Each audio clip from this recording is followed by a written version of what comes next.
ayé mọ̀ burú o. Ẹ gbọ́ ná, kí ni nǹkan tá a fẹ́ gbà nínú ìwà ìkà?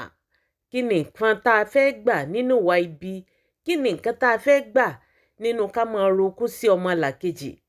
Nígbà tí àwọn èèyàn wo gbajúgbajà eléré orí ìtàgé èyí tí a mọ orúkọ rẹ̀ sí, Bùkúnmi Olúwaṣínà ọmọ kékeré, tí wọ́n sì ń wò ó tá ń rokú sí tí wọ́n ń kọ RIP lórí ọmọdébìnrin náà. Ẹ dákun, kí ló dé tí àwa èèyàn tá a ṣe burú lẹ́dàá? Kí ló dé tí àwọn èèyàn tá a ṣe burú léèyàn báyìí? Kí ló dé? Kí la fẹ́ gbà nínú iṣẹ́ ibi? Kí la fẹ́ gbà nínú iṣẹ́ ìkà? Ṣé tí Bùkúnmi Olúwaṣínà tó bá fi lé ayé kalẹ̀, ẹ jọ̀ọ́, kí ni ó jẹ́ èrè yín tẹ́ ẹ fi mú ọmọ ọlọ́mọ tẹ́ ẹ fi ń kọ RIP lórí rẹ̀?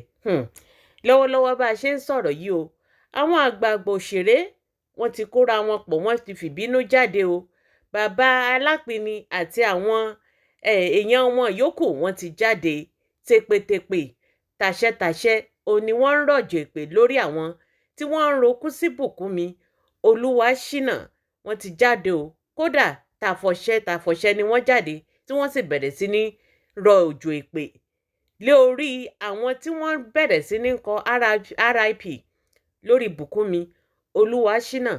Eléyìí ni nǹkan tó yẹ wọ́n, torí pé kí ni káwọn èèyàn mọ̀ ti kú kẹ́ ẹ ti sáré jáde kẹ́ ẹ mọ̀ kọ RIP lórí wọn. Eléyìí ò ṣe nǹkan tó bójúmu, eléyìí ò ṣe nǹkan tó dáa. Àwọn tí ẹ̀ ń kọ RIP lé lórí, ẹjọ́ tí wọ́n bá fi lé ayé kalẹ̀, kí ló fẹ́ jẹ́ èrè yín? Ṣé ogún wọn wọ́n papọ̀ mọ́ ti yín ni? Àbí gbogbo nǹkan tí wọ́n ní yóò wá di ti yín lẹ́sẹ̀kẹsẹ̀? Kí ni nǹkan tó fẹ́ jẹ́ èrè yín nínú kẹ́ ẹ mọ́ rokú sọ́mọlàkejì yín? Ẹ̀yin náà gbọ́ nǹkan tí bàbá Alápinni àti àwọn èèyàn wọn yòókù èyí tí wọ́n sọ. Kì í ṣeré o. Ó ṣe é rárá. Èmi Alápinni òòṣà ni mo ń sọ̀rọ̀. Ìkìlọ̀ ni a wá ṣe fún ẹ̀yin olórí burúkú. Ìkìlọ̀ gidi. Ẹ̀yin tó jẹ́ wípé ògo lẹ máa ń fẹ́ kó jábọ́ kẹ́ lè fi trend. Kí ló dé ná? Lórí Facebook àtòrí TikTok. Ẹ máa mú àwọn celebrity, ẹ máa gbé orin arò sí wọn lẹ́yìn ara. Ẹ máa kọ RIP.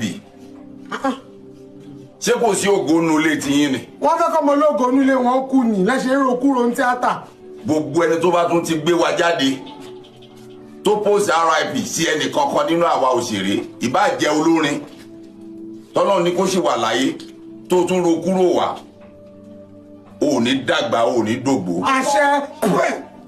Bí òkété bá dáwọ́ tẹ ilẹ̀ yìí, gbó ló máa mórílé, inú gbó ló máa kẹ́yìn ayé ẹ̀ sí. Àṣẹ.